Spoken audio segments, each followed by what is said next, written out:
Hello! For today's video, andito tayo ngayon sa Sarang Mart Korean Grocery. So, kung gusto nyo ng mga Korean grocery, meron din sila dito, lalong-lalo na especially yung Korean noodles. So, pwede kayong bumili rito ng Korean noodles at lulutuin na rin dito nyo na rin kainin. Meron ding mga pan-toppings na pwedeng bilhin dito, and then sa abot kayang halaga. Pwede ho kayo makakakain dito ng Korean noodles. So, meron kasi kami nakita nung habang dumadaan kami rito sa aming nilalakaran. Kaya kami ay napakain na rin ng Korean noodles dahil syempre nagutom sa kalalakad. So, ayan yung aming binili with toppings.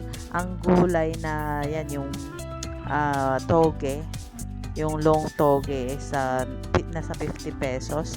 Tapos yung sausage na maliliit nasa 4.25.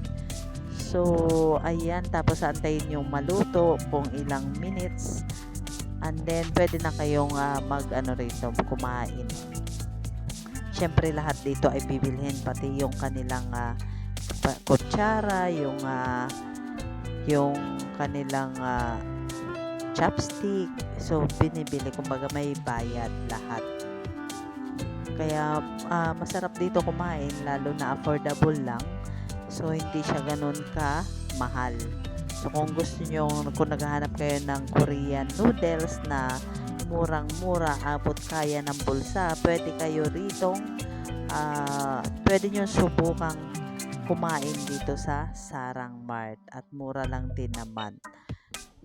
So ayan, ang sarap din ng mga noodles nila. So syempre yung pinili ko yung maanghang, na lalabas yung sipon mo sa anghang.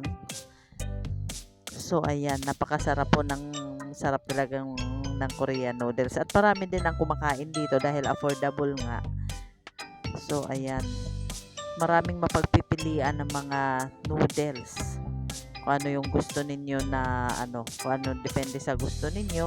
Merong mga pan-toppings kung gusto niyo ng toppings. Ayan. So punta na kayo rito.